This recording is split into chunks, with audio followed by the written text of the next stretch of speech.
Welcome, welcome everybody. Man, it is a beautiful morning here at Gettysburg 162. It is July 2nd. I'm Garry Adelman. We got Kris White behind the camera. We got a couple of guests who you have heard of coming on before long, and we are standing on Seminary Ridge. We're looking generally to the north and the west. You're looking toward places you have heard of. The peach orchards right across the way. I'm looking at Cemetery Ridge. I'm looking at Cemetery Hill, and we're going to get closer to a couple of these places, not all the way, as we walk along and try to really focus on one of the best known attacks here at Gettysburg. That is Barksdale's brigade. A brigade consists, in this case, of, I believe, 4 regiments, and that brigade is part of a division under Lafayette McLaws, and that's part of a corps under James Longstreet. We're going to dissect this. We're going to learn a little bit about the people who were in this charge, and we're going to walk, some of the path of the charge here.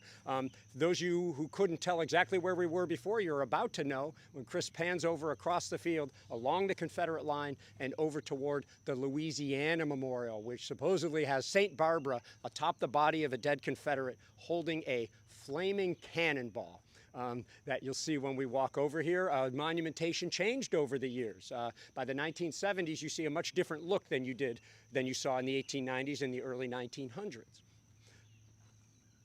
As we walk back toward West Confederate Avenue, Kris might look to the left, you can see the Mississippi Monument, okay? These aren't the only Mississippians here, but they placed state Confederate memorials here, this one in the 1970s, at a place where a lot of people from that state were. So you're going to see that Mississippi State Memorial as we walk over toward West Confederate Avenue. Now, I think you have heard of this next guest because you've seen her on a bunch of our lives. She's one of our most popular people to come on. Here she is, Dr. Carol Reardon. Prof. Reardon, is today an adventure?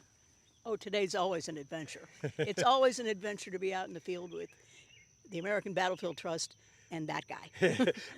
We always love hearing of what you've got for us. So with no further ado, what you got? Well, whenever Garry asks me to do these things, there's a certain rhythm we've gotten into over the years, and I usually become the soldier person.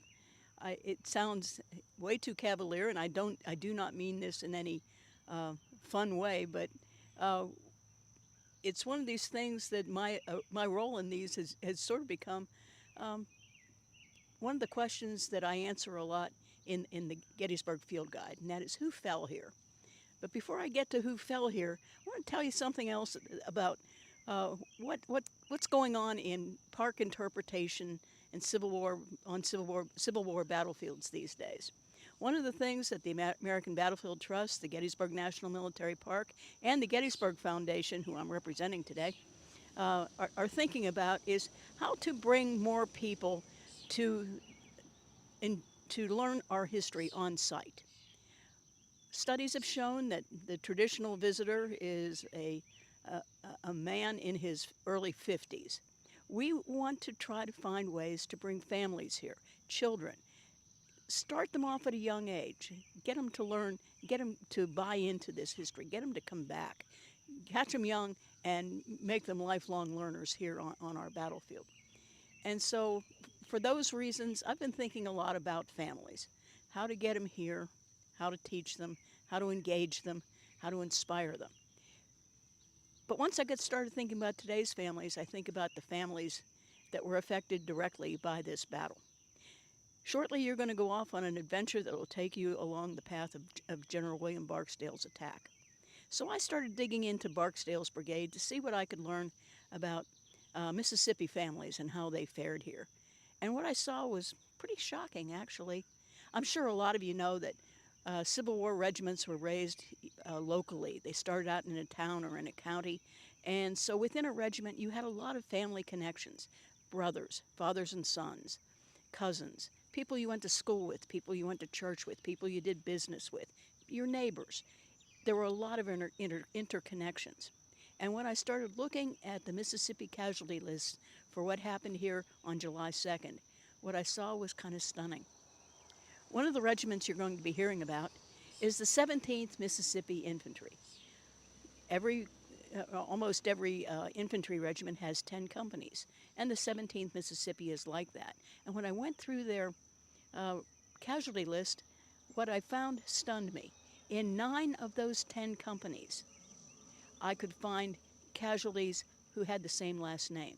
Sometimes they're identified as brothers, maybe they're kinsmen, but when the names are something a little bit more exotic than Smith or Jones, you're pretty sure that you've tapped into a family vein. Think about that, though. Think about as the news goes back to Mississippi.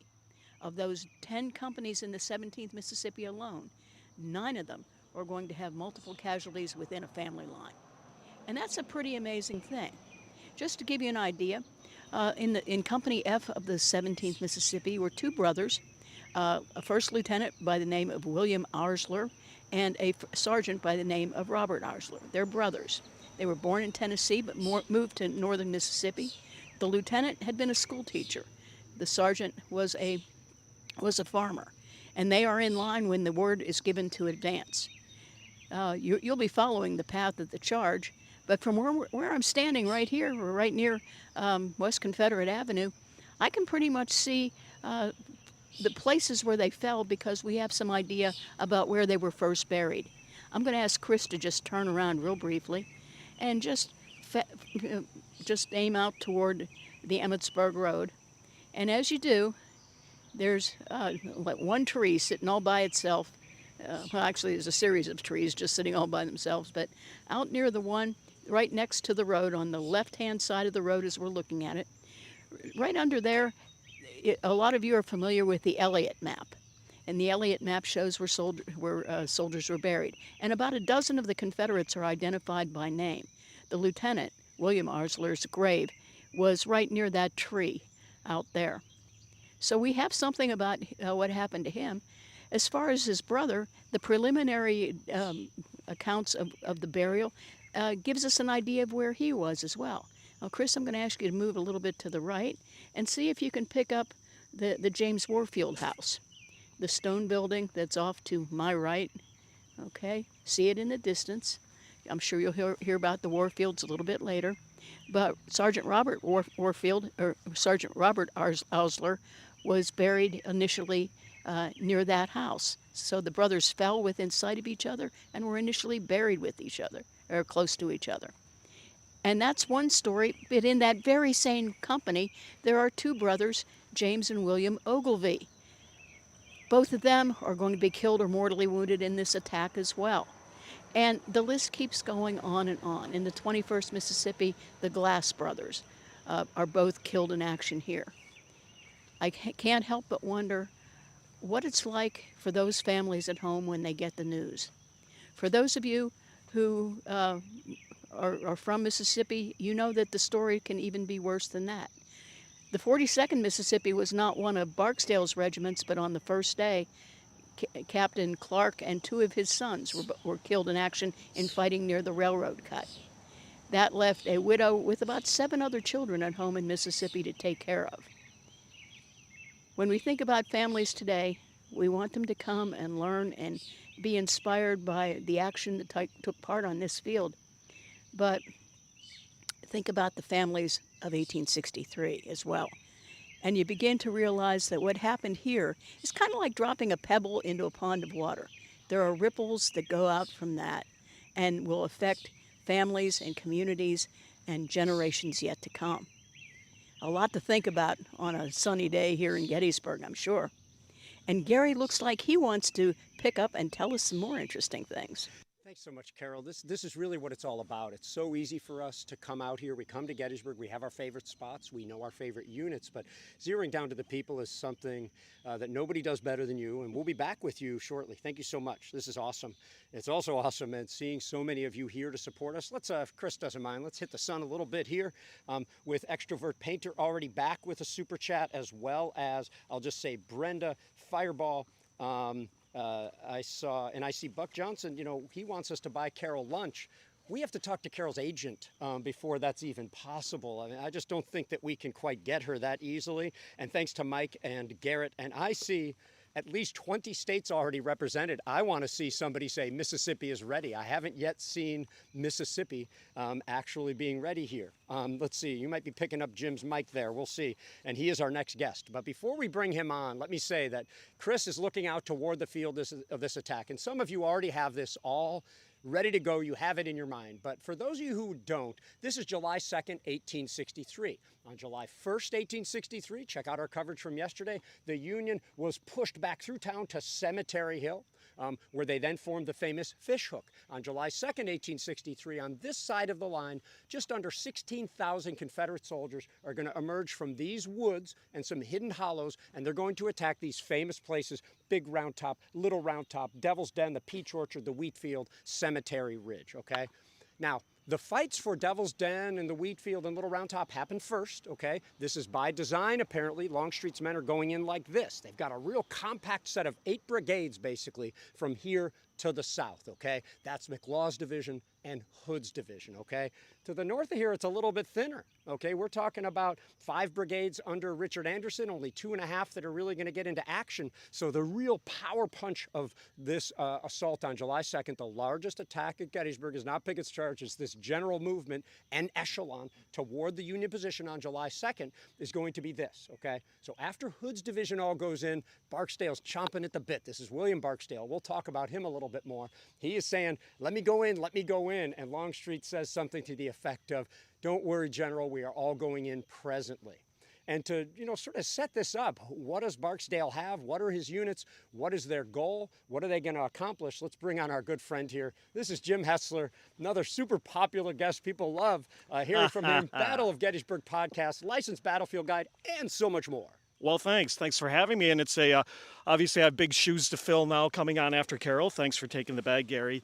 So you stole my thunder already. I was going to come on with Mississippi is ready, so we'll just sort of repeat that for you. I mean, Garry has set the table here for the July 2nd attack.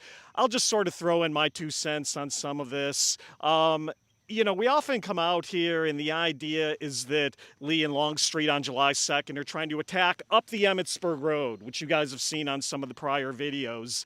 But really what Lee and Longstreet are trying to accomplish is to locate the Union left, partially envelop it, and drive it in. And I think that's the thing that people should really think about. The fighting is going to be where the Union left is. Because of, wait for it, because of Dan Sickles' move forward to the Emmitsburg Road. However, Sickles has disrupted, obviously, George Meade's defense, but we're talking today about the Confederate attack. Sickles' positioning has disrupted the Confederate attack on the Union left flank. So long story short, instead of kind of sweeping directionally up the Emmitsburg Road like this, because the Confederates thought they would have been on the Union left out here, the direction of attack instead goes from west to east towards Cemetery Ridge. And let's pivot around this way. I know you guys have already looked at it, but I think this is probably more appropriate to get the Round Tops and the Peach Orchard behind us.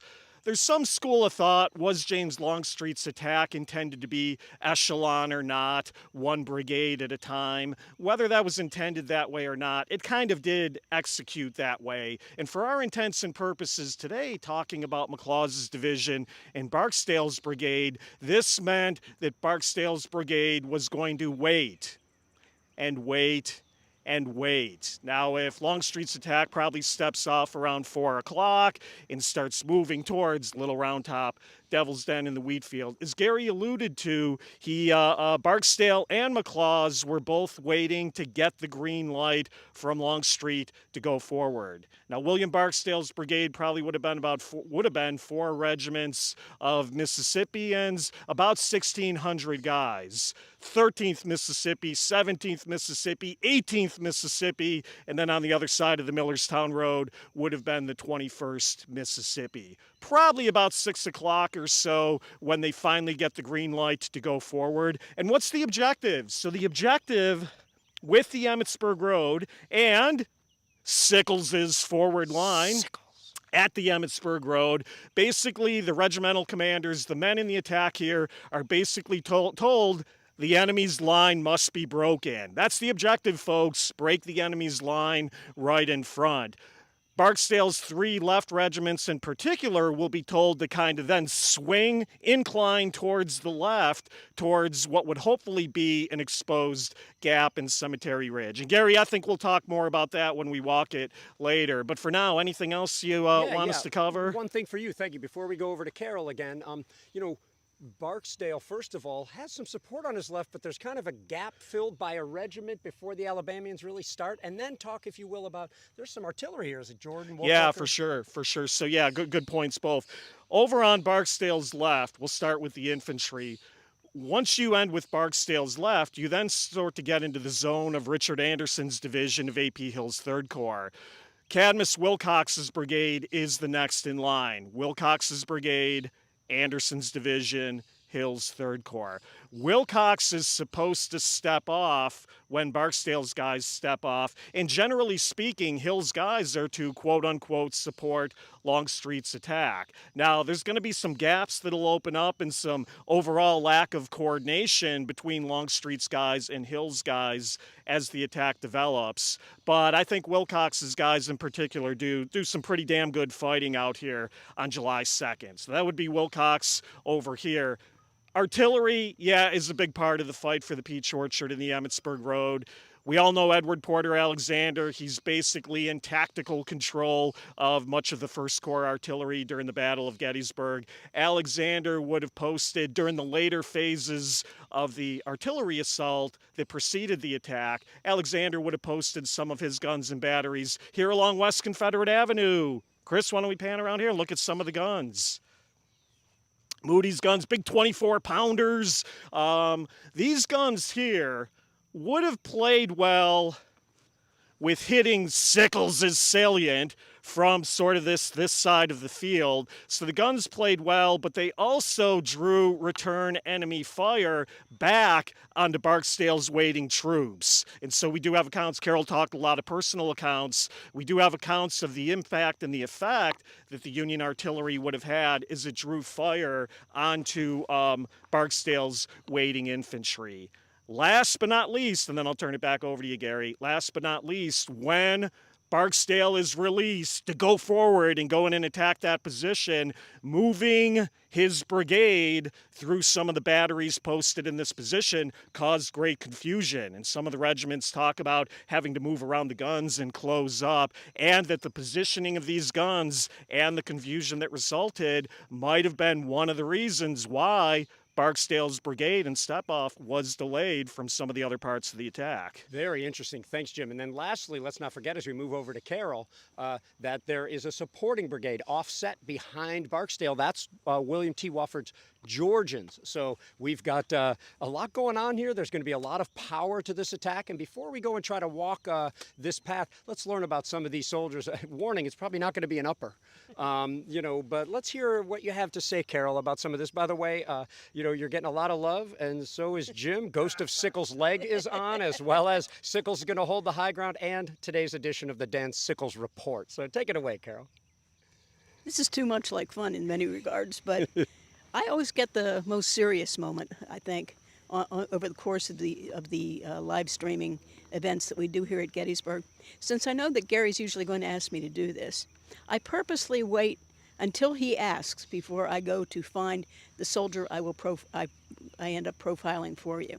I want it to be as much a surprise to me as it is to you, because there are so many stories out there that have not yet been told. Back when I was writing the field guide and we started doing these vignettes of individual soldiers, somebody asked me what my process was, what my methodology was. And the methodology was simple. It had to be somebody I never heard of before. Literally open up a casualty list, point my finger and go, that guy, and then go and try to find his story. The research to me is one of the most fascinating elements of what we do as historians. And the surprises are just an amazing thing to find. So the soldier I want to introduce you to today is a lieutenant in the 21st Mississippi. His name is Walter Walcott. What we know about him is that he was a single man. He's either 28 or 31 years old. The dates don't seem to be certain on that. But what is certain is that on May 15th, 1861, he enlisted in a unit being raised in Vicksburg, Mississippi. They called themselves the Vicksburg Volunteer Southrons. And he must have had a certain amount of standing and maybe innate leadership ability, because when he enlisted, he was already made a sergeant right there. He will become a lieutenant in April of 1862. And in that at that rank, he is still serving on July 2nd here at Gettysburg. Somewhere in the attack on of the 21st Mississippi, and Jim will be telling you more about that, he all of a sudden Lieutenant Walter Walcott just fell. And when he fell, he apparently died very shortly thereafter. I had never heard of Lieutenant Walcott before, but I found an interesting snippet about him. It's worth me reading it to you.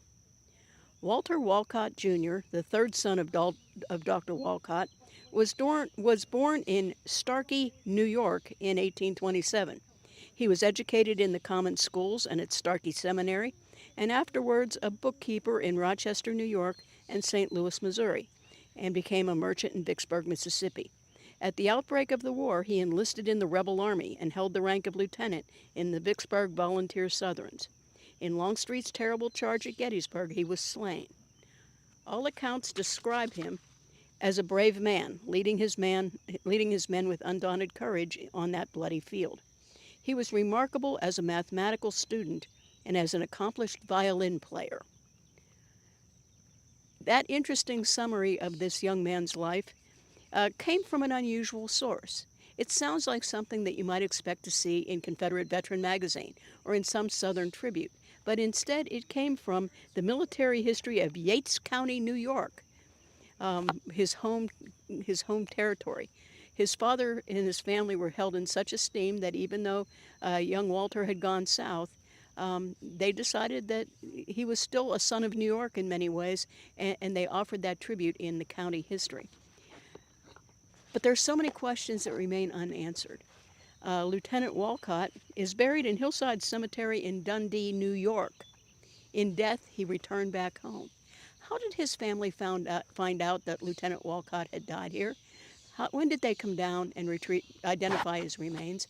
How were they able to retrieve them and take them home? The lines are not as clearly drawn as sometimes we think they are. And so sometimes when we're thinking about the soldiers who came here, they're not just far away from their home from which they enlisted, Mississippi in this case, but Lieutenant Walcott was much farther from home than even that. And he's going to make a full circle and begin his life and be buried for all eternity in his home state of New York. Those stories aren't just out there in any old book. They're hiding out there. They're out there for us to find. And for future years, coming down the road, I hope to share some more stories like this, because the ones that I present here are always ones that will be presented here for the very first time. And Garry looks like he's ready to go again. Well, that might be a consistent thing. Thanks so much, Carol. Sure. I think there would be a mutiny if we don't have you back to tell more of these stories when we go live. So thank you so much. There's one thing I know about Kris White behind the camera, and that is that he loves when I call audibles. So here's what I'm going to ask. Kris, join us over here so that people can see something we do, usually not during, but at the end of every live, the selfie of the group. So oh my God, he's going to actually use that. I thought we would actually get the camera showing me, but we might not have the opportunity. We've got to do it. Look at what Kris is doing here. He is making sure that this thing is going to stand upright. Okay, Jim's going to do yeoman service over there. And here we go, a staple of every live that we do. Thank you so much, Carol. We're going to be on our way. All righty. We'll see you later today. Hey, join us later. We hope to be live around 2:15 or so as we do a live Q&A later, and Carol will be with us for that. So make sure you come out on YouTube for that. You're with the American Battlefield Trust. We're just departing Carol Reardon. We're with Jim Hessler and Kris White behind the camera, maybe in front of the camera soon, as we are going to walk the path of William Barksdale's Mississippi Brigade's charge. See you, Carol. Bye, Carol. Thank you. So let me ask you this, Jim, while we walk. Sure. He's ready. As we walk toward the Mississippi Monument here, as Barksdale's men are getting the order to go in, what's going on in the wheat field and Little Round Top and vicinity? Oh, okay. We want to go there. Yeah, well, I think it's important to place these things temporarily. Well, it is temporarily, yes. It is important to place these things temporarily. What's going on at Little Round Top and the wheat field at that point? You know, as you know, Garry is a battlefield guide. When we bring people out here on the field, they like to compartmentalize things in terms of this happened, then this happened, and then this happened. The reality is there's a lot of stuff all going on at one time. So Evander Law's brigade primarily of Hood's division is fighting in Little Round Top at this point. Dare we say, Garry, at this point, Joshua Chamberlain and the 20th Maine have saved the Union yet? If we try to, well, if we agree with that premise, and if we try to, place it at time of day, there's no standardized time at the time. No, but it's very I think fluid. that's climaxing around 6 p.m., and I think Barksdale's stepping off around this time. So you could say the same time, but Barksdale's a half a mile away. Yeah, I think the thing that's probably more relevant for the peach orchard is because, the peach orchard and the wheat field, in my mind, are really one continuous action. Again, they are not compartmentalized separate things. They're really one continuous action. We know over on Barksdale's right, Joseph Kershaw's South Carolina Brigade has probably stepped off, give or take, around 5:30, about a half hour prior to this. They had moved in expecting to see Barksdale on their left. And again, for some of these delays, which were never fully explained, Barksdale didn't step forward. So Kershaw's probably already had that first phase over around Stony Hill. And at this point, Kershaw's getting hunkered down by Union artillery fire in and around the Rose Farm. Does that answer your question? It does, and thanks. And by the way, did you just see Usain Bolt run by us here with the camera to stay in front of us? That Well was done, pretty Mr. White. slick. Another thing I'll encourage people to do while they're walking along here, I think that it's somewhat unfortunate that West Confederate Avenue is a long road. That's the one we're walking along now, and people tend to drive it. Yes. But only by walking it and reading these artillery brigade plaques, you start to learn that they're mixed up, that Yes. some move forward and some don't. Remember, on the third day, these guns are going to largely take up a line forward of here once the Confederates capture the peach orchard. Sorry to spoil the end. And some of that, some of these two, you're right, they're mixed up. Some of them represent July 3rd, some of them represent July 2nd. It's why people need to get out of the car and read the plaques. Well, and I do think that, we'll pass by one here. Maybe Kris can focus in on it. In very concise and completely non-judgmental text, just in plainest terms, they describe what that unit did, and they say what types of guns they had, what they did on which day, and you'll respect that the park worked pretty hard to get at least some of the same types of guns with each particular battery, including the Madison Light Artillery here, Moody's battery. Yeah. And look at that. It's pretty good description. And, if I could know, Garry, appropriate that we've stopped here as we're kind of doing a Barksdale theme here today. Moody's battery, kind of in here, intermingled again amongst Barksdale's infantry. And remember, Porter Alexander has that quote, folks, these are 24-pounders. These are not light babies. Alexander has that quote that basically says, hey, we needed volunteers to bring some of these guns forward, and we got a bunch of volunteers from Barksdale's brigade. And as Alexander wrote, alas, we buried 7 of them that night. Wow. So, here's a good example of that. I was thinking, though, too, if we're here at Moody's battery, should you and I reenact the Moody-Woolfolk duel that never happened? Oh, my God, yeah. The was right rifled muskets at 10 paces? I'll use my microphone as sort of a proxy. All right. Yeah, We're supposed okay, to sort of do it. all right. Hold on, you got to tell the story of this, but let's do it first. Folks, wait a minute. I'm touching Garry. I wonder how many of you are jealous right now. This is a little weird. All right, 10 paces. Ready? Good, yes. 1, 2, 3, 4, 5, 6, 7, 8, 9. Fire! Hey, you. I think I walk faster than Jim. I think that was a problem. I was at 6 when you were at 3. I was kind of strutting. You're on camera all the time. I got to take advantage of my opportunities. So while we walk, I don't think everybody that's watching knows this story. Could you summarize it real quick? Oh, the Moody-Woolfolk story? Sure. Let's walk, though. Okay, all right. We're going to do that while we're walking. Yeah. We'll get away from the noise here for a second. Okay, Moody and Woolfolk. They are battery commanders in the Army of Northern Virginia. Woolfolk is Virginia-born. Moody, if I remember correctly, was actually born in Maine and educated at Harvard.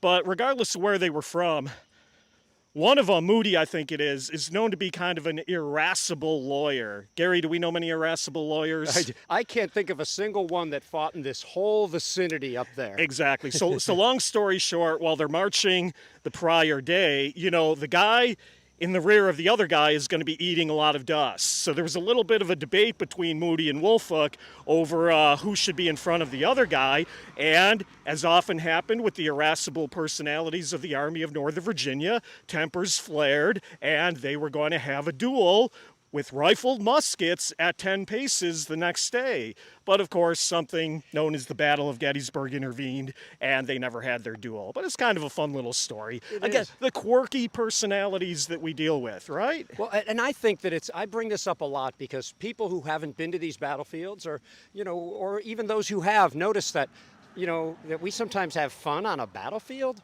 Like the soldiers did too. They told amusing stories. They laughed during the battle. They cried. They went heavy. And people come back here, soldiers included, and both went heavy, got reverent, and also, had fun. And just so do people today on battlefields. By the way, as we pass the Warfield property, we should probably just mention that real quick. So this is the Warfield property. I like to call it mini Lee's headquarters because it's like Lee's headquarters, but not a duplex.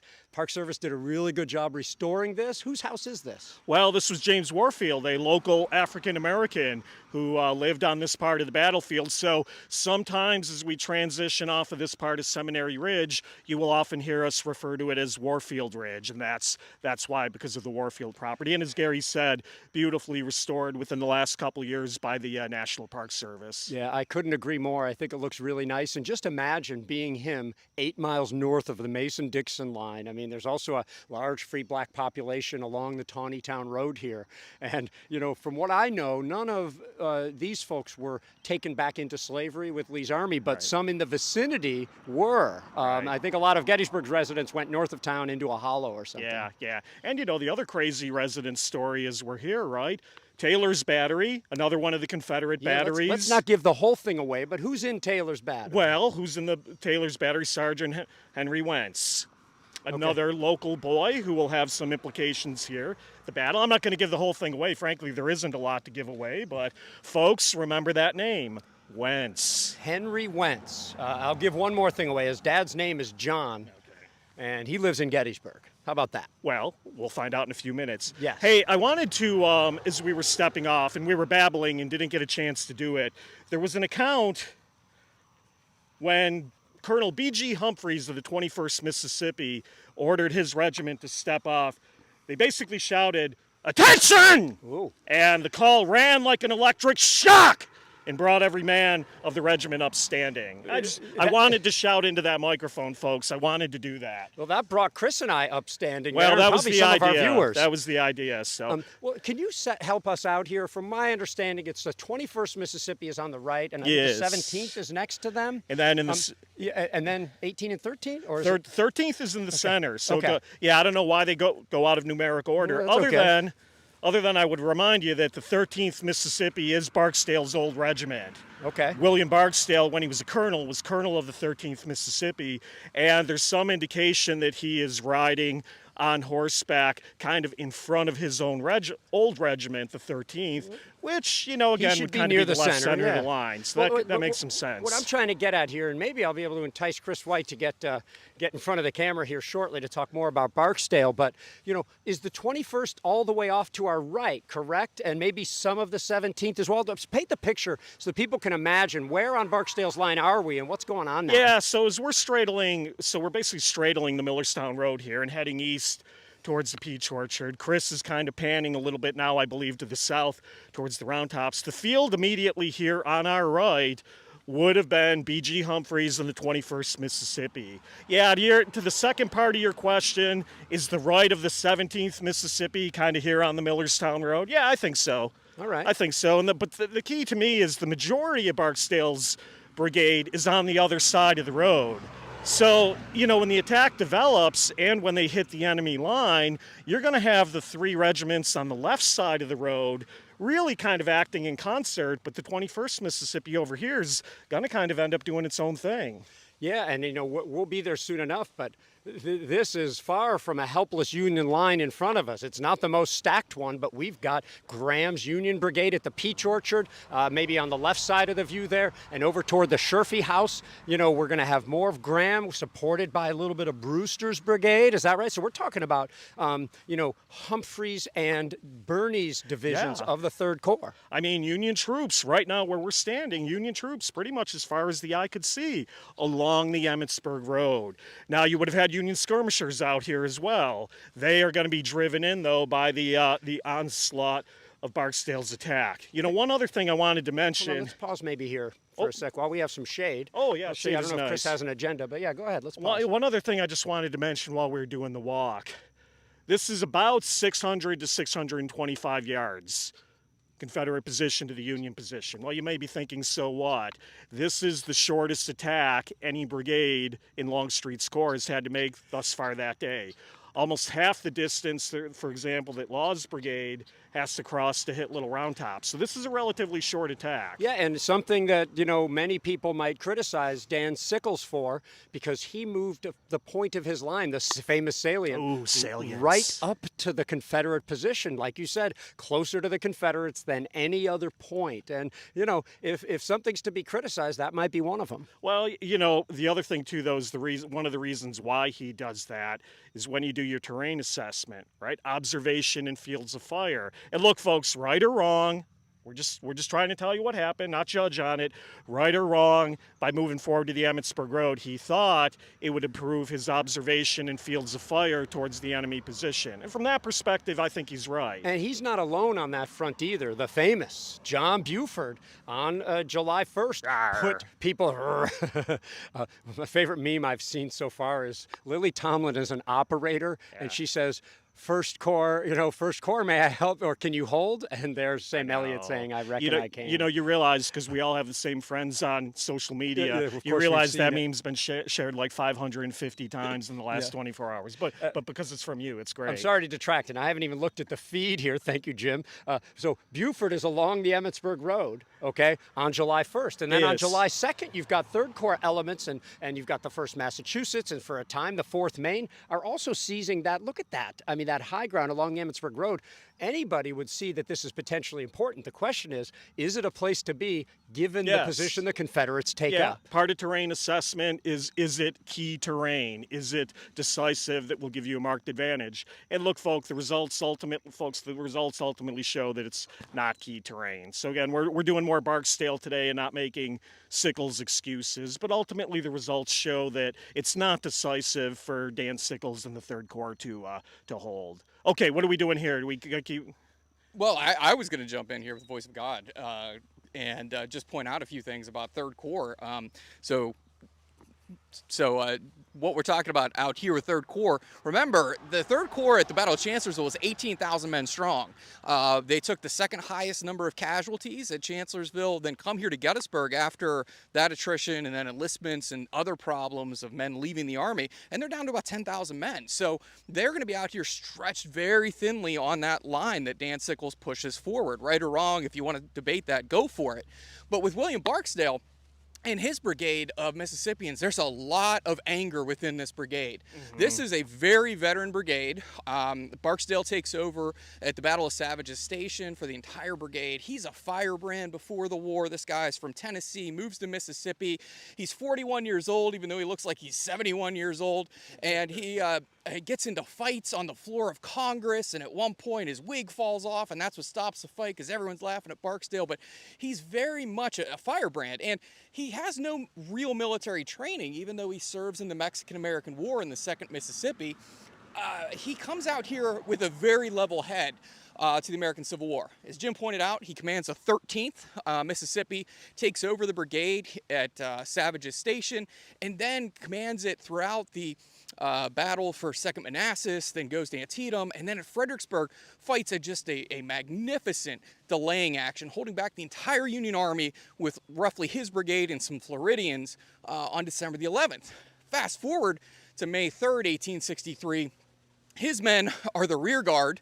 Basically, they're thrown in the rear by Jubal Early, Lee's battle band at Fredericksburg. They're holding the back door to Chancellorsville for Lee's army. And on the morning of May 3rd, here comes the Union 6th Corps, breaks the Confederate lines, and the 18th Mississippi, who's on our left, they're going to lose their battle flag. Their colonel is captured, Thomas Griffin, and it's a huge black mark on what is the great Confederate victory at Chancellorsville. So much so that Jubal Early and William Barksdale get into massive newspaper battles on the way north towards Gettysburg.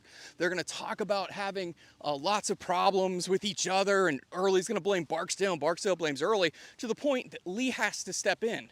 So on July 2nd, 1863, Barksdale and his Mississippians have something to prove, that they are still those hard fighters, that the Battle of Second Fredericksburg was not something that they always have on display, and that was just something that they really, really wanted to mark off their list. And when they come here to Gettysburg, they fight and they break the Union line. 1,600 Mississippians coming across this field really do yeoman's work to break open the salient. Awesome. I wish you could see this stuff. I tried to post it on my page. We just had an American Battlefield Trust fan waving there. You are with the American Battlefield Trust. We're walking Barksdale's charge. I wish you could see Kris White do his magic. He was walking, pointing the camera, and giving narration on the mic all at the same time. Goosebumps. Yeah, indeed. While I walk over here, because Jim suggested we go back and see Warfield's Ridge, which is pretty cool at this point, and let me catch up on some of this stuff. I cannot remotely keep up with all the questions and comments coming in here, but I did want to say that we have some more super chats coming in. Thanks to LV426. I believe Faye Boggs became the first one to donate to all 3 of our lives so far. Douglas Frank, Dr. Reardon in video equals donation to the trust. Looks like we need to bring on Prof. Carroll onto the staff or something like that. And let me just say that for a while we were stuck at 666 viewers. Happily, we have moved on from there, which, by the way, is just incredible. Thank you all for joining us today. It's just amazing that so many people want to join. And by moved on, we've moved up, I hope. We have moved up. Good, We're approaching 700. Let's see if we can get up to that 900. Share this with your friends. Check out our additional stuff on battlefields.org. I'm going to seize the mic for a sec before we go back to Jim and I wanted to pause in the sun because, wow, is there a lot to talk about here. I mean, this moment when Barksdale's here, I think we would have had, a structure aflame, yelling, screaming. The fights from, the wheat field are probably raging around here, artillery booming. But earlier in the day, about 162 years ago right now, Sickles Corps isn't even assembled yet. You've got, 2 brigades and 2 batteries or something left behind at Emmitsburg, Maryland, and some of them are approaching the field, and the Emmitsburg Road that you see there is a no man's land, or as some might have said yesterday, no man's land. That's Tim Smith. And they were literally walking up the road, and they could see little puffs of smoke on both sides, they said, denoting the positions of the greatest armies on earth at the time. What do you got, sir? Yeah, I mean, the Emmitsburg Road is one of the few roads that's still under Union control at this point of the battle. And that's one of the keys that makes it such an important landmark, the fight July 2nd and as it spills over into July 3rd.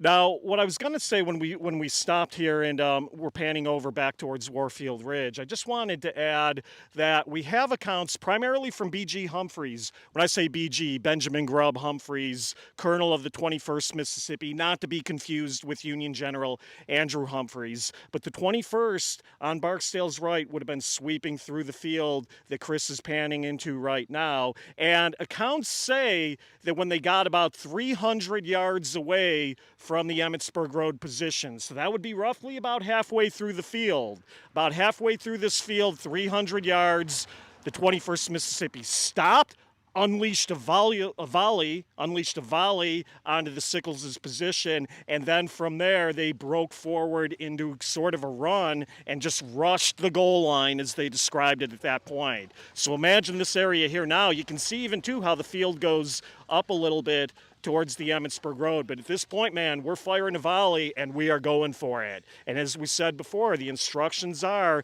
that line before you must be broken. That's it, folks. Can't see anything of Cemetery Ridge behind us. We're talking about the wheat field. We're talking about Little Round Top. You can't see any of that right now. If you're a guy in the ranks of Barksdale's brigade, which is what we're focusing on today, all you see is that Emmitsburg Road ridge line in front of you. And I'm not sure if I care if I'm one of Barksdale's guys. I care about what's right there, That's not what I mean. about You don't anything care. going That's on. what I mean. You don't care. Yeah. You don't care. Yeah. You don't care about what's going on in the wheat field. This is it. Should we point out, too, while we're here on the other side of the intersection, too, in the sake of battlefield preservation, Stuckey's was once here. And I point that out a lot on tours, and that's always a big crowd pleaser with people. I could use a little peanut brittle today, but Oh, I barely remember the Stuckies, but I do remember multiple buildings along the Emmitsburg Road, and I've seen pictures. There were more than 60 structures between here and those trees down that way, all of which were slowly closed and restored by the Park Service, and the American Battlefield Trust around 2010 was able to purchase the last 2. So this beautiful view that we've all gotten used to is pretty recent, actually. In the relative scheme of things. Twin Kiss Snack Shack, there was a Texaco station. Today, you've got the open field, as Garry said, and the Joseph and Mary Sherfy farm in a beautiful state of preservation and restoration, which is behind Kris and the camera right now as well. Witnesses to the battle. The house was, of course, the barn is going to burn on July 3rd and will be rebuilt later. So that's the post-war barn, but it is the wartime house with some post-war additions. Okay, and I saw Kris grab the mic, which usually means Kris wants to say something. Yeah, I'm anxious to see what he's going to do. You never know. No, I was just going to add in with your Benjamin Humphreys talk about the 21st. So what you need to imagine is that the Union line up in the Peach Orchard is kind of like an L. Think about a corner of a building, and the Mississippians are going to come towards that corner of the building. And the right flank regiment, which is the 21st Mississippi, Sands Company B, they're going to come in here and wrap around the side of Sickles' line. So they're essentially going to hit from the south. The initial idea of Lee's attack was to come down this road right in front of us to basically find the Union left flank off to our left, face to the north, and start sweeping that flank. Well, this is finally coming to fruition after a few hours, where the 21st comes swinging in. Then from the front, that's where you have the other 3 Mississippi regiments, the 13th, 17th, and 18th, hitting the front. So now Sickles salient is being hit on 2 different sides. Humphreys, pound for pound, is probably the best regimental commander in that regiment, or in that brigade. He is a former West Pointer, though he's expelled from West Point during the Eggnog Riot of 1826, and he claims it's very political why he is kicked out, because others like Jefferson Davis and Robert E. Lee are still within the Army afterwards and do graduate from West Point. But the 21st is really going to pry open the jaws of life here, and then the other 3 regiments will come through here. But to tell you, in these 600 yards, just how hellish it was for the Mississippians, the other 3 regiments, the 17th, the 13th, and the 18th, will all lose their commanding officer and their second in command coming across here. Amazingly, Ben Humphreys will swing through here, break this line, push forward to the north, take on Bigelow's battery, and he will survive, go on to command this brigade, because, surprise, surprise, William Barksdale falls here, and he will be the first wartime, post-war governor, I should say, of Mississippi after the American Civil War. Yeah, fascinating guy, that B.G. Humphreys. Kris, since you've started the play-by-play on the fight itself, I'll just sort of add a little color commentary here. Yes, Barksdale's charge was described later as, quote-unquote, the most magnificent charge of the war. Yes, it is a spectacular moment watching them sweep up to the Emmitsburg Road here. But the point that I always point out on tours, one of the reasons why it's so successful is because of how thin Graham's brigade line is at this point at the Emmitsburg Road. And so during the course of the action, maybe if we can pan up to the intersection here, we're at the Wentz House sign, and then kind of sweep over this way. During the course of the action, Union regiments, as we have a nice construction vehicle going by, during the course of the action, Union regiments have been progressively moved down to the southern end of the Peach Orchard. And what that means, folks, is we have opened up a nice undefended hole here along the Emmitsburg Road. I often liken it to football and opening up a hole on the offensive line, for the running back to go through. That's what you've got here. You've got that scenario going here. And yes, Barksdale's charge is magnificent. Barksdale is mighty and spectacular, but he also gets some assistance from the maneuvering of the Union regiments, which stretches that line out. And that's important. Jim, you keep saying B.G. Humphreys. Let's hear his awesome middle name. Benjamin Grub Humphreys. Humphreys. I thought I did say that. Maybe so maybe you did, but I guess it bears repeating. Now, it is. A rare thing is happening. There might be a little trouble with this mic because I am never accused of not talking loud enough. My apologies for either not holding the mic close enough or for anything going on with the mic. I think to disappoint the fanboys and fangirls, because you have your hands full. You're not waving the arms today, man. So okay, that's a little disappointing. You ask and we deliver. Sometimes you want the handheld mics. They actually sound better than the lavaliers sometimes. So here we are. Jim, Man, do we have a lot to talk Yes. about. I think we're about to cross into the peach orchard before we move a little bit north, but set it up, man. What's it like on the Union line at this point? Well, what's it like on the Union line at this point? If it's 6 o'clock or so in the evening, many of the Union regiments out here, as we've said a couple times, yes, Charles Graham's brigade, but you also have elements of George Burling's brigade, John Henry Hobart Ward. You've got mixed brigades up here. Okay, I think we're going to cross the busy Emmitsburg Road right now. You've got mixed brigades up here that have been sustaining artillery fire for several hours prior to the attack. And as we come into the Sherfy Orchard itself, you would have, of course, had a heavy presence of Union artillery here, which we have not talked a lot about. We are kind of inadvertently right now walking towards Thompson's Guns, or the Peach Orchard sign, of course. Which it appears that it's been connected in various ways to its post. What does that teach us about the battle and battlefield of Gettysburg? Not a whole lot, Not but a I've damn never thing. noticed it before. Okay, well, I'm glad. I'm learning, folks. We're here to learn together, right? We are indeed. All right. All right. So, again, you've also got this heavy Union artillery presence out here. I could imagine by that point in the afternoon, the smoke was probably hanging in Joseph Sherfy's trees. But as we pan around, we see this magnificent Confederate attack coming towards us, the attack we just walked. Eventually, the Union regiments at the south end of the Peach Orchard over here, and look, you guys tell me where we're going to walk or not walk today. Folks, we didn't rehearse this at all. Let me just jump in then real quick, jump because you in. mentioned them. You know, we do have some Michigan, Maine, and New Hampshire troops kind of over there. Looks like Kris is pulling up a map there that are sort of facing south. But the Maine, and we have a lot of guns facing south, of Right. course, right? Will you get into that real quick? Because you do have some of Graham's men, thin, facing this way, fewer guns facing this way, and the bulk of Barksdale's coming from there. Yeah, Gary, why don't we demonstrate a little bit? Why don't we Okay. do this? Okay. Kind of throw some Tell me stuff what off you to want. free up the hands here Okay. a little bit. Okay, south end of the Peach Orchard. You've got the 68th Pennsylvania from Graham's brigade. You've got the 2nd New Hampshire from Burling's brigade. You've got the 141st Pennsylvania, the 3rd Maine in hold still. We'll come back to you. 3rd Maine and elements of the 3rd Michigan. They have, I'm going to dramatically sweep in this direction. They have moved to the south end of the Peach Orchard. Hold there for a minute. Now, let's use some imagination here. When I say south end of the Peach Orchard, the far side of the trees over here, but I don't think we're going to walk all the way over there. They are facing south. One of the things they're doing right now is threatening Kershaw's left flank, who is sweeping. Oh, should we do it dramatically? Who is sweeping across the Rose Farm. That's what's going on here.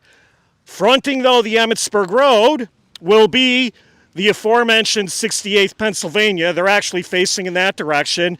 Initially, Ames's battery, and Ames will be replaced by Thompson's battery.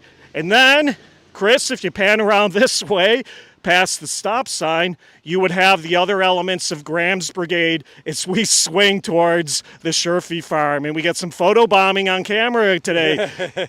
Above the Jeep, and the guys standing here right now would have been the 114th Pennsylvania, the 57th Pennsylvania, the 105th Pennsylvania of Graham's brigade. Let's do a salient. Go back to facing south. Okay, yes, sir. I'll be the guys facing along the west. Now, as we've said, and I can't emphasize enough, this line here facing to the west is extraordinarily thin. And this gap between my left and Gary's right is part of what is exploited by the 21st Mississippi. 68th Pennsylvania is going to fall back, which will then set off like dominoes all the other Union regiments falling out of the Peach Orchard. And let me just jump in real quick to say that if you want to know more about this, I mean, you need to read 100 pages about it to understand it, and you can read those 100 pages in Jim Hessler and Britt Eisenberg's Gettysburg's Peach Orchard book. Did I get the title right? Yeah, you did get the title right. All right, Thank you. I that's good to appreciate know. that. Thanks. Good. No, I mean, it's a really detailed study. I think you're going to enjoy it, and in preparation for any tour I give around here, that's my go-to. Good. Appreciate that. Thank you. Thank you.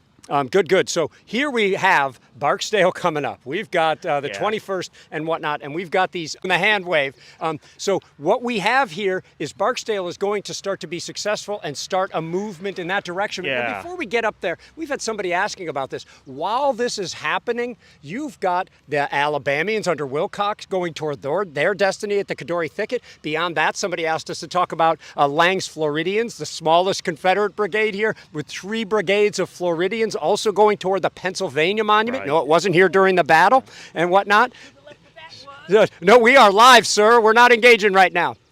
So we've got a lot going on now. Take it from where we picked it up. You've got Barksdale somewhat flushed with victory. Yes, yes. So, as I said before, when we were doing the initial step off, Barksdale's 3 left regiments basically are instructed to swing to the left. So these are the regiments that would be going through the Sherfy property on the other side of the Millerstown-Wheatfield Road. They're swinging to the left like this.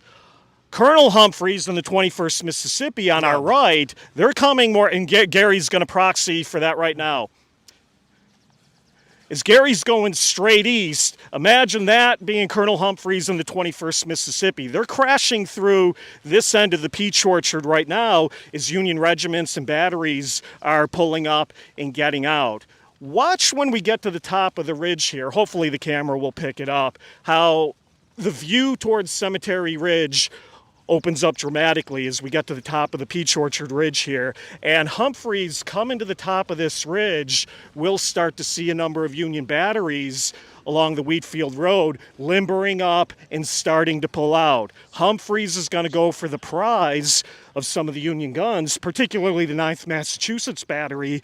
And for our intents and purposes, what that's going to get him doing, Gary, is that's going to get the 21st Mississippi more and more disjointed from the rest of Barksdale's brigade. Good. Well, what a perfect opportunity this is, Chris. If you can come more over this way, there's the 21st heading separately, but there is a disaster along the Emmitsburg Road for the rest of Humphreys. From Andrew Atkinson's Humphreys division along the Emmitsburg Road. He's all of a sudden got Mississippians coming up behind him. So this is a tough one here because the Barksdale has already unhinged the Peach Orchard line. He's heading up in that direction, right? And falling back from the Emmitsburg Road and trying to staunch this bleeding is Humphreys' division, of course. That's a Union division, not to be confused with Benjamin Grubb Humphreys, right? Correct. So this is a tough situation here, but the fact is the 3rd Corps is broken. Humphreys is falling back under order, but this is going to mean that Barksdale's men and others are going to be able to get further inside the Union line, right? Right. And while we're looking at it, what I'll call kind of the Wentz Field directly across the street from us, one part of the Peach Orchard fight that almost nobody ever talks about, there's nothing to interpret out here, but the Wentz Field right here is going to be a rallying point for some of the Union regiments who are falling back from the Peach Orchard itself. They're going to rally in this field here, and again, probably exchange a few volleys with Barksdale's brigade before, again, they crumble and fall back. But Carol mentioned the Elliott burial map before. If you look at the Elliott burial map on this part of the field, the largest concentration of dead is in the Wentz Field. It's not here in the traditional Peach Orchard. Wow. Traditional Peach Orchard, the bodies are, on the Elliott map at least, are actually relatively light. It's here in the Wentz Field and kind of stretching across what would have been Sherfy's more newer Peach Orchard on the other side of the road. Heavy fighting over there that nobody ever talks about. That's something I really learned from your book that I hadn't appreciated before. From all the Gettysburg Magazine articles and Harry Fonts, I never really understood this fight as various units start to get fed into this fight out in this terrible field. I'd like to suggest that since you mentioned Wentz Field, that we go over toward, we want to tie up that story about young Henry Wentz and check out what's left of the Wentz house, or at least one of the Wentz houses. So if Chris is game, let's double back here, cross the road, head over there. You're with the American Battlefield Trust. We are live at Gettysburg 162. We hope you've been enjoying our coverage so far. We did the first day in town yesterday. We're doing this now. We're going to have a live Q&A. this afternoon around 2:15, 2:20. So we're taking some of the questions we can't get to here, and we're going to be inserting those from the various lives. I see a ABT fan over there looking at us as well. So we really hope you can join us. On top of that, we have several other videos we've been posting that you have not seen before.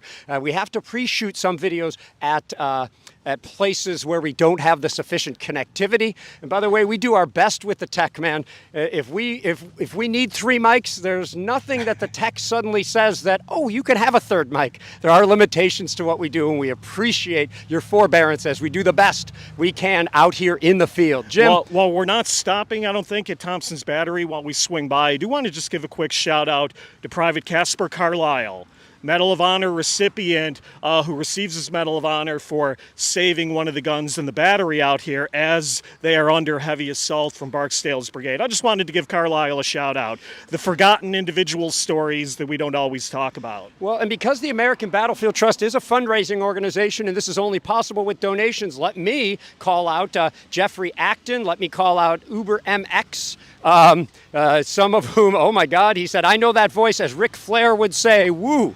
Woo! Yeah, give me a woo, folks. Podcast fan. Thanks to Shane S. and to Chris Berg for unheralded generosity of a large donation to us. Thank you so much to everybody for joining in and for staying with us as we try to explore Barksdale's charge. Now, Jim, what is this thing here?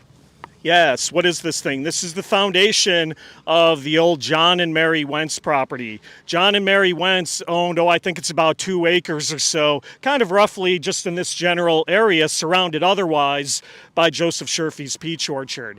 By the time of 1863, John and Mary were an elderly couple, and as we sort of foreshadowed earlier in our walk, they had an adult son, Henry Wentz, who had gone to Virginia prior to the Civil War and came back here with the Army of Northern Virginia as a sergeant attached to Taylor's Confederate battery, which is one of the batteries fighting just over here, dramatic guide point, just over here, right? So, I mean, imagine the irony of literally shooting projectiles over your parents' house. Yes, indeed. And so he's doing that. Now, what stock do you put into the story about that? John's family left. His daughter, I believe, and his wife left. Yeah. He's still in the cellar, and young Henry comes and finds his dad asleep in the cellar and leaves a note. What do you think about that? Yeah, notice I didn't mention it. Yeah, right? No, but people know about it, so I don't want them to think that you don't know. No, that's cool. That's cool. I think it's, I don't know. I go back and forth on stuff like this. Did it happen? Is it apocryphal? Was it one of the sort of these early stories built to drum up interest? I hope it's true, but what is noteworthy, though, Henry Wentz did survive. We know that is a fact. He did, because you remember in some of the early books, it actually said Henry Wentz was killed at Gettysburg, and that's not true.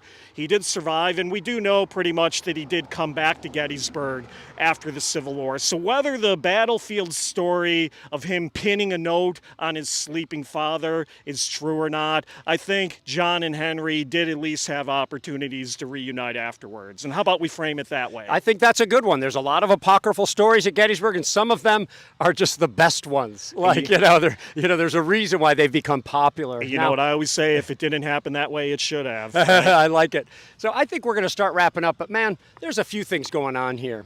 Looks like Kris has something to say too. Here we have the Wentz Foundation, but there were multiple Wentz homes in this location, okay? And let me just say that on that front, understanding history at Gettysburg or other places can be difficult, right? So we also we're at the peach orchard. Well, everybody knows that peach orchard is a July 2nd thing, but we also have, thank you, it doesn't occur to me to move away from the loud lawnmower, but Kris is behind the camera, so thank you.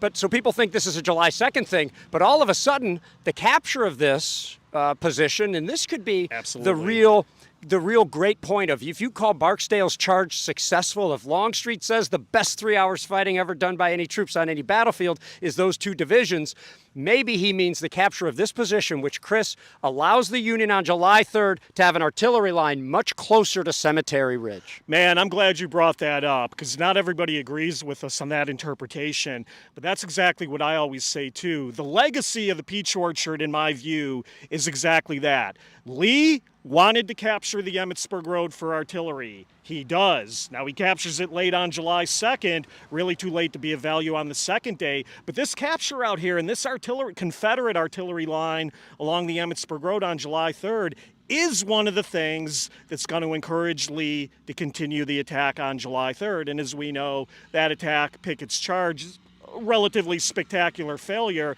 but he didn't know that when he ordered it. That's one of 100 reasons why this ground is so important.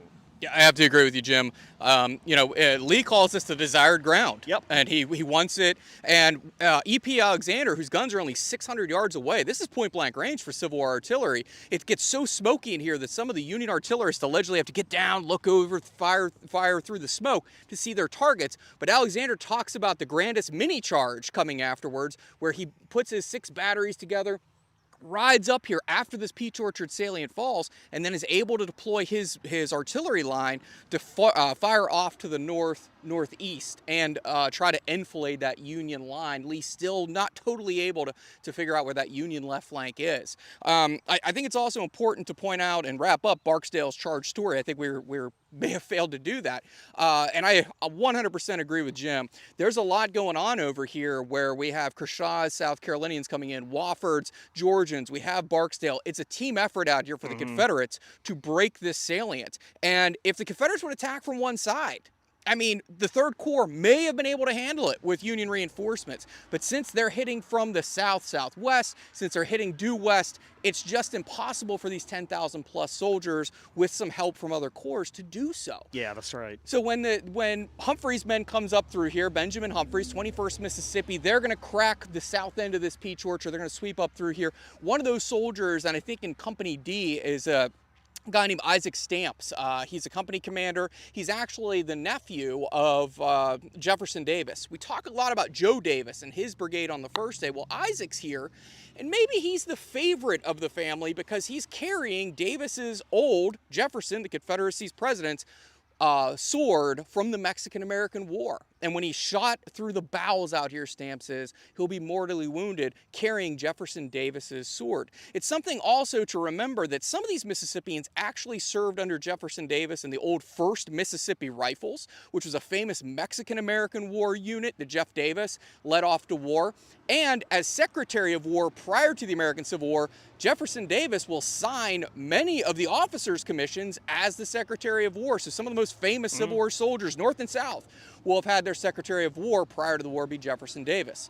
Well, the 21st goes off to fight with Bigelow's men. The rest of Old Barks's brigade, as he is known, Old Barks, is going to start heading off towards the north-northeast, off towards Cemetery Ridge. As they do so, Barksdale and his command staff are allegedly the only ones on horseback within the brigade, and as he goes forward, at one point, his Barksdale's nephew, a guy named Harris Barksdale, will state that his uncle was shot 3 times, once in the ankle, once in the leg, and then once through the chest.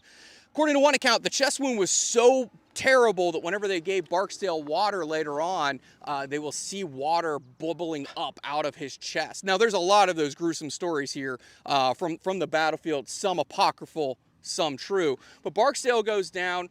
He's going to be captured by the Union soldiers and taken back to the Jacob Hummelbaugh farm, which is along Hunt Avenue behind the Union lines. There he is going to be tended to by a guy named Robert Cassidy. He's a musician from the 148th Pennsylvania, and for the next 24 to 28 hours will take care of William Barksdale. He's going to give him whiskey, water, try to make him comfortable in his last hours. Barksdale will die shortly after Pickett's charge on July 3rd.